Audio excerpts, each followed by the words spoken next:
Assalamualaikum warahmatullahi wabarakatuh.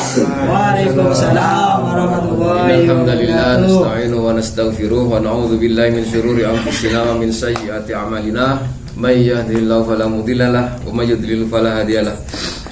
Asyhadu an la ilaha illallah wahdahu la syarikalah wa asyhadu anna Muhammadan abduhu wa rasuluh la nabiyya ba'dah. Allahumma shalli ala sayyidina Muhammad wa sayyidina Muhammad amma ba'du. Alhamdulillah, malam hari ini kita bisa berkumpul lagi di dalam majelis zikir dan taklim Al-Waqiah setiap malam Selasa. Semoga yang hadir pada malam hari ini diberikan umur panjang Allah Subhanahu wa taala. Amin. Dilancarkan rezekinya. Amin. Saya alako muka-muka pelancar lakonah. Amin. Saya tekeng pelancar tekengah. Amin. Setani pebagus pertanina. Amin. Saya di otang kemoga cepet lunas otanga. Amin. Saya jengran-jengran saya nyap-nyap berarti. Saya kita mara skripsina moga-moga amin Allahumma amin. Moga sebelum hadir semakin juga paringa lancar rezeki dan paringa barokah umrah amin. Alhamdulillah, semakin kita akan membahas sebuah kajian kitab yang dikarang oleh Ibnu Athaillah Sekandari. Ini adalah kitab hikam, yang mana hikam ini berisi hikmah-hikmah dalam kehidupan sehari-hari. Insya Allah bisa bermanfaat bagi kita, karena pada pertemuan-pertemuan sebelumnya kita sudah membahas masalah akidah, yang ya untuk kajian kita mungkin Mang Demang Aqidatul Awam, Safinatun Najah sudah kita bahas. Mungkin sekarang kita naik level sedikit, naik satu trip, kita bahas, coba membahas kajian masalah hikam karya Ibnu Athaillah. Semoga beliau Ibnu Athaillah, kita kirim Fatihah kepada beliau. Semoga amal ibadah beliau diterima di sisi Allah Subhanahu wa taala. Amin. Al-Fatihah. Maliki yaumiddin ya kana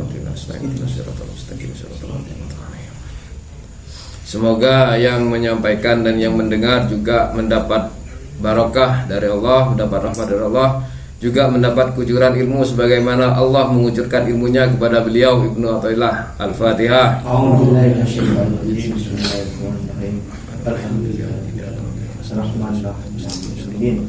Kalau berdoa kan selama ini dengan suratul mustaqim suratul ladzina an'amta 'alaihim ghairil maghdubi 'alaihim.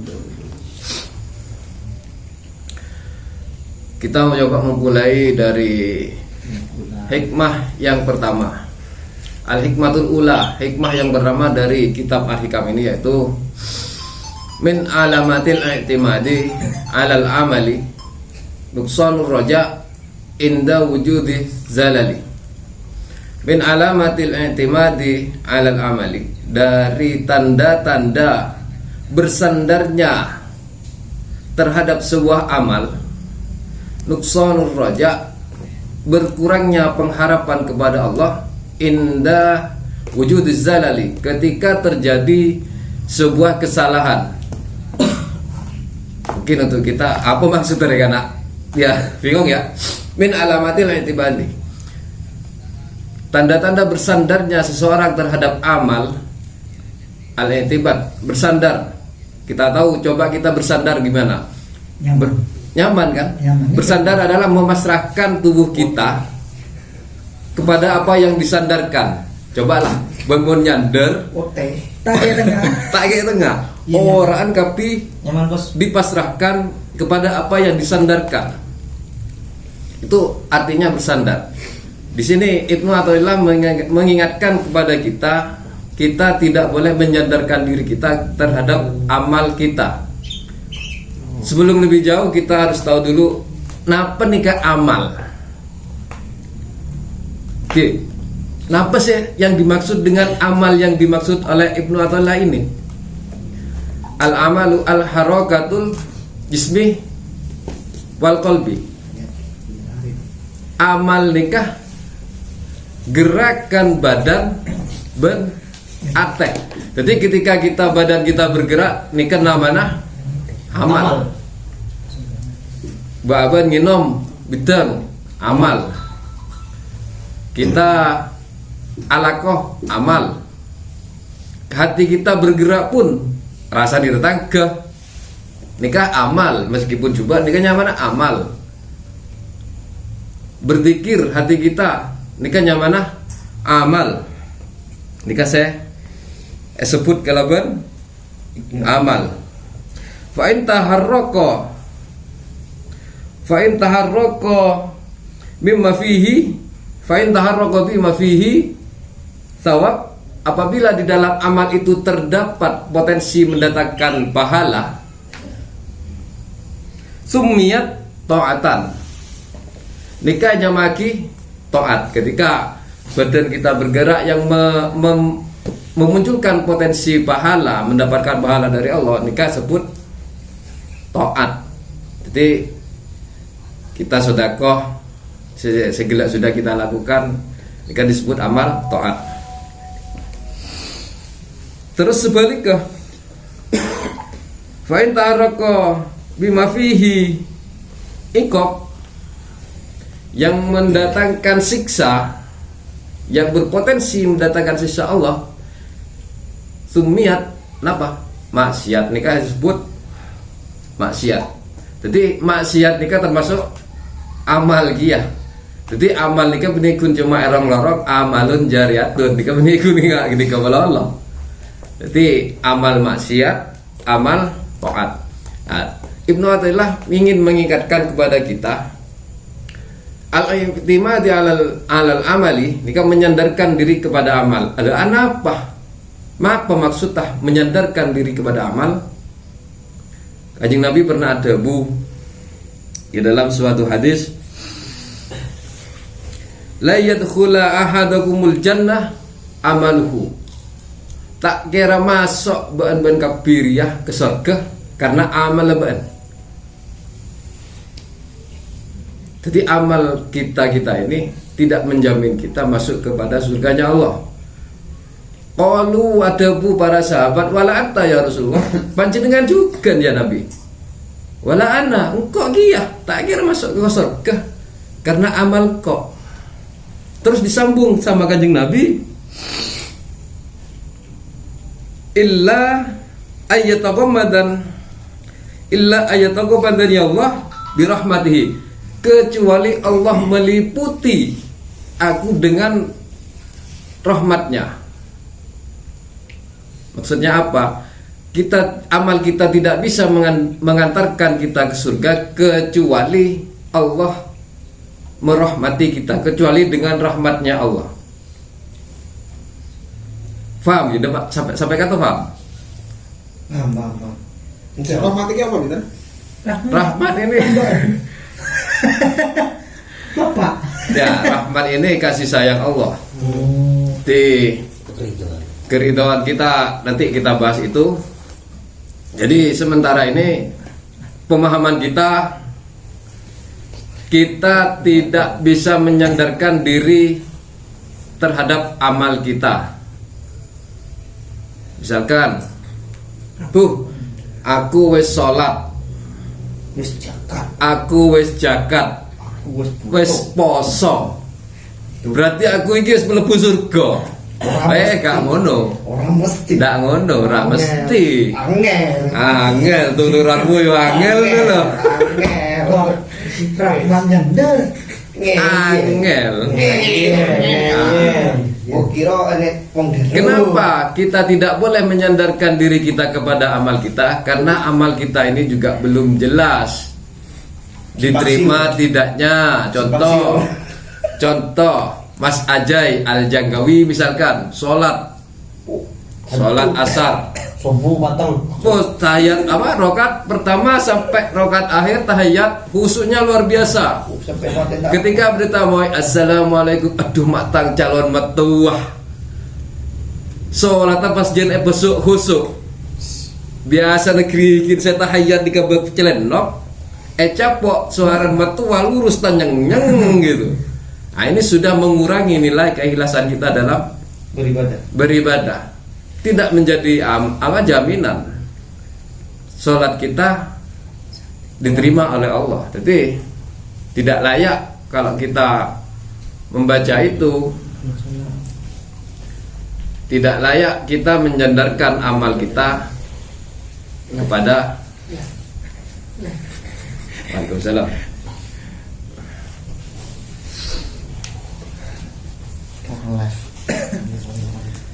Alhamdulillah. Tretan setong ibu datang semoga paling lancar rezekina. Amin. Omora. Amin. Pagempang sedejena ursna. Amin. Amin ya rabbal alamin. Ada juga sebuah kisah di dalam kitab Minhajul Abidin. Nika kisah yang sebuah hadis yang mengisahkan perjalanan amal manusia kepada Gusti Allah. Ada sebuah amal yang ketika si pelakunya meninggal dunia naik ke langit pertama, diiringi lolos di langit pertama. Di langit pertama lolos, naik ke langit kedua dikawal oleh para malaikat langit pertama. Dapat langit kedua, ternyata amalnya tak diterima. Seleksi bi malaikat langit kedua, tak cocok amal ini sih, balik no dek wangi. Karena mungkin ada ketidakikhlasan di dalamnya. Ada juga pelaku yang lain, amalnya naik ke langit pertama lolos, ke langit kedua lolos, naik ke langit ketiga, dikawal oleh dua penjaga langit itu. Di langit ketiga ternyata tak lolos. Ada juga pelaku lain, amalnya naik sampai ke langit keempat, di langit keempat pun tak lolos, sampai ke langit ketujuh, padahal sudah dikawal oleh malaikat langit pertama sampai ke langit ketujuh. Di langit ketujuh lolos dia. Sen di amal, alhamdulillah kok langit ketujuh sudah lolos. Akhirnya sebelum dihaturkan kepada Allah, amal ini periksa boleh. Semeriksa malaikat Jibril, ternyata sama malaikat Jibril, dika kita lolos, padahal sudah lolos di langit pertama sampai langit ketujuh. Ketika sampai malaikat Jibril belum lolos, dikembalikan lagi amalnya. Bahkan ada pula amal yang naik sampai ke langit ketujuh, dicek sama malaikat Jibril, lolos. Ketika disampaikan kepada Allah, ya Allah, ini amal hambamu, amalnya seperti ini. Malaikat Jibril menyampaikan, ternyata sama Allah dilemparkan lagi amal itu kepada pemiliknya. Lah, malaikat Jibril saja tak tahu mon amal kita ini diterima apa tidak. Apa boleh gula panjenengan? Angel temen tuturanmu itu. Angel. Wis ra iso. Nah, makanya Ibnu Athaillah ingin mengingatkan kita tidak boleh menyandarkan diri kepada amal kita. Masalahnya apa? Yang pertama itu tadi, amal kita belum tentu pasti diterima oleh Allah. Yang kedua, kita ini jane ada tapi tidak ada. Ono namung ra ono, iki lho piye? Ya kapiye? Lah kapiye jare Rizal. Ono namung ra ono, lho piye? Angel to? Nah, contohnya gini, santai aja.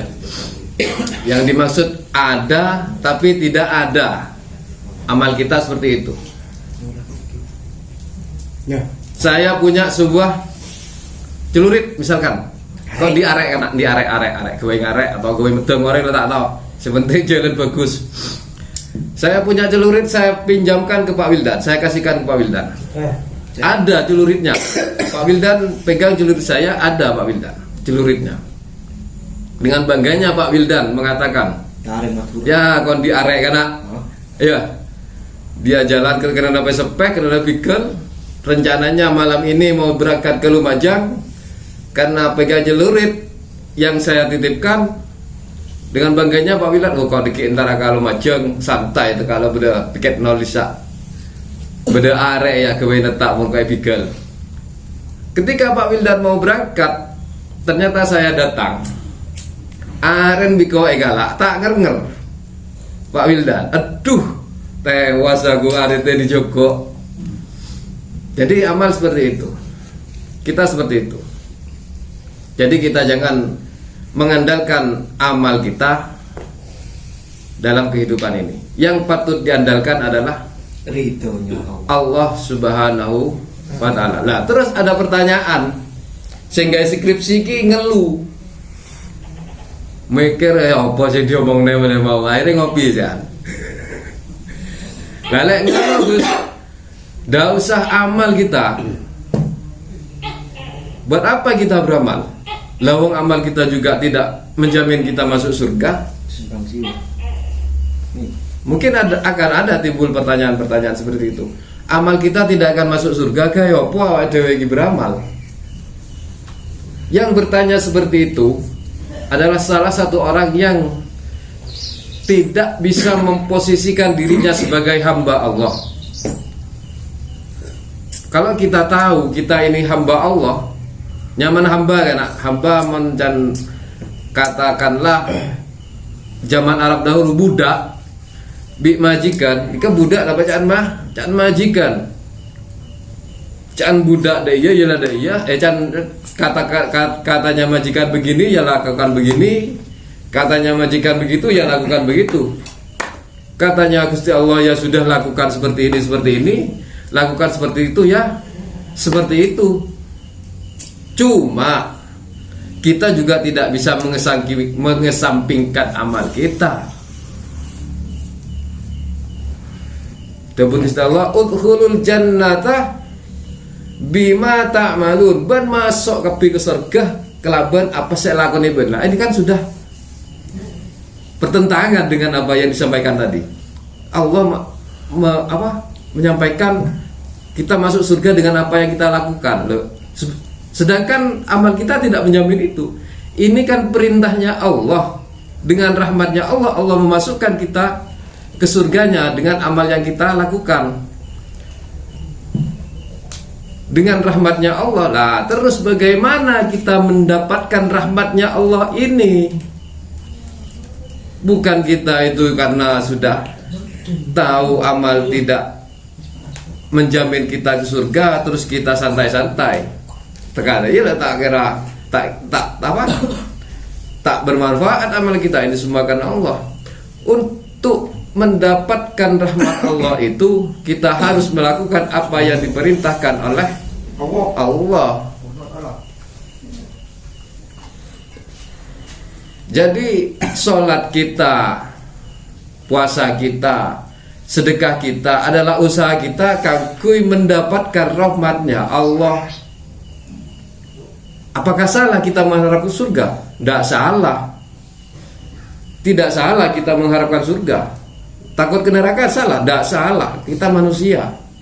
Yang salah ketika kita melakukan sebuah amal ibadah, kita sudah meyakini dengan amal kita itu kita dapat kaplingan di surga. Engkau lah ibadah sekian tahun, berarti kalau di kaplingan adalah di surga. Nah, ini yang salah, karena ada sebuah cerita seorang ahli ibadah yang sudah beribadah selama 300 tahun. Bayangkan, ibadahnya sudah 300 tahun, tak wambu, tak ke. Ketika dia meninggal, ditimbang oleh Allah. Apa? Sebelum ditimbang, Allah sudah memasukkan dia ke surga. Perintah Allah masukkan malaikat, dia sudah dapat jatah di surga. Tapi si ahli ibadah ini tidak mau. Tidak ya Allah. Saya sudah beribadah 300 tahun. Jadi saya pantas masuk surga karena ibadah saya. Dan Allah mendaya ke arah pembaan. Allah memerintahkan kepada malaikat, timbanglah amalnya dengan satu kelopak matanya. Nikmat yang saya berikan melalui kelopak matanya yang sebelah, timbanglah dengan amalnya selama 300 tahun. Dicek oleh malaikat, dicek amale ini. Ketika ditimbang, nah ternyata masih kurang amalnya yang dilakukan selama 300 tahun. Hanya dengan kelopak matanya, satu buah bola matanya. Are kita ebitong kapi, tinggal ebitong kapi ternyata Orang. pelebu ke neraka. Nyorot pas ahli ibadah gini. Umur sedikit enten mon pangeran. Gula norok acara nembian. Gula ngarap rahmat nembian. Akhirnya dimasukkan dia si ahli ibadah itu karena rahmatnya Allah, bukan karena amal ibadahnya yang sudah 300 tahun. Jadi ini yang dimaksud dengan alamatil i'tibati alal amali. Min alamatil i'tibati, jadi orang yang menyandarkan diri kepada amalnya. Yang dimaksud seperti itu tadi. Jadi dia menyandarkan diri, berpegang teguh bahwa amalnya yang akan mengantarkan dia ke surga Allah. Sampai di sini paham ya? Jadi memang pembahasan yang bab hikmah yang pertama ini memang kotu onlaon. Jadi biar tidak salah paham dalam menyikapi. Takutnya kita keluar dari majelis ini pas dan bindra arif gelak amal rias tang sholat tak jaminan lebu surga santai baik. Tak begitu pelengen rekana. Jadi maksudnya kita jangan mengandalkan amal kita, menyandarkan diri kita kepada amal kita. Bahwa salah satu ulama di Indonesia pernah bercerita mengenai ini. Ada ketika ada seorang anak yang mengajarkan kepada seorang bapak mengajarkan kepada adanya untuk bersedekah. Menak-nak kene kan jarang nekuk peseh. Anak umur 5 tahun. Ketika ada orang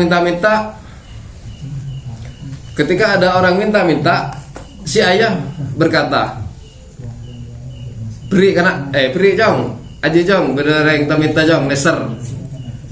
Apa baik jago tadi peseh jananan.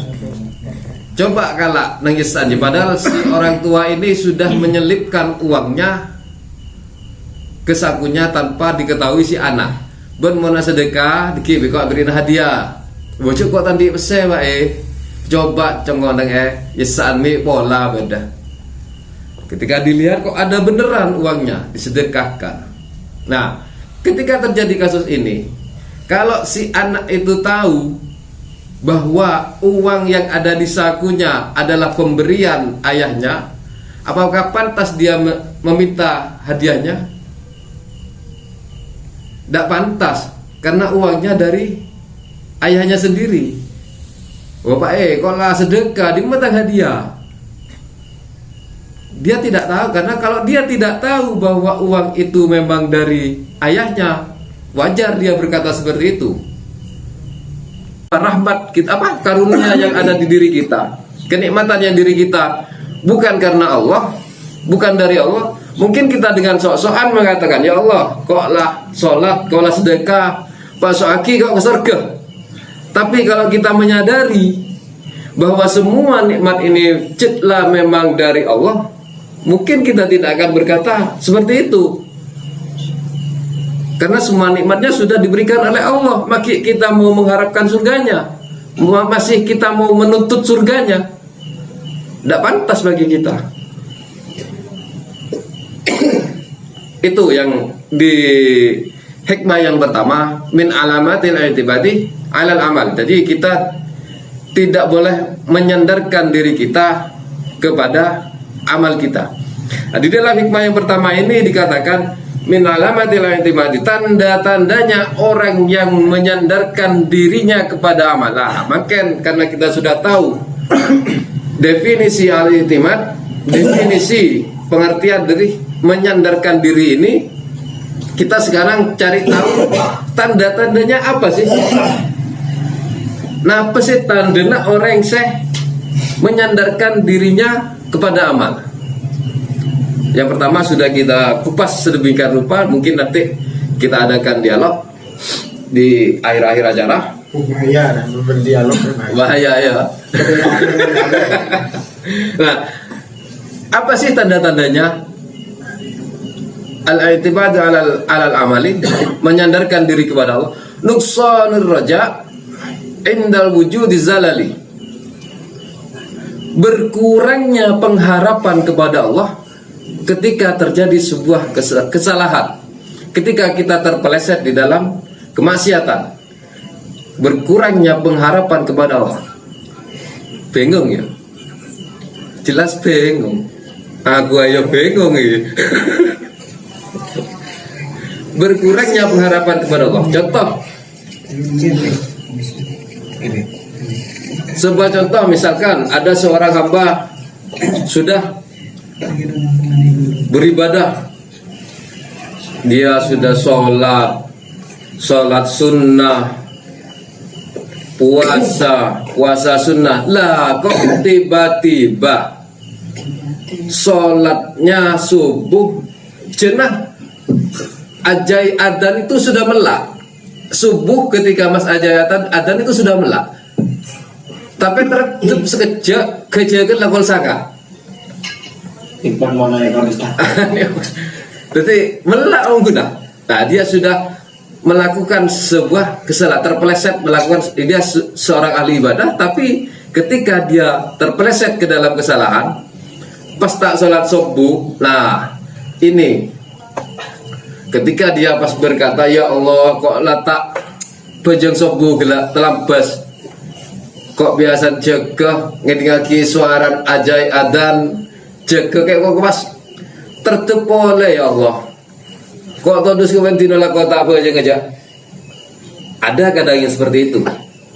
Dinalah kalau tang dosa rela raja. Tepus sekali. Lepas sekali. Ada sekali. Dia tidak pesimis untuk mendapatkan keridhaan Allah, mendapatkan ampunan Allah. Jadi dia penyesalannya oke. Ya Allah, engkau salah gila ya Allah. Ini misal. Selesai misal lah, misalnya itu yang salah.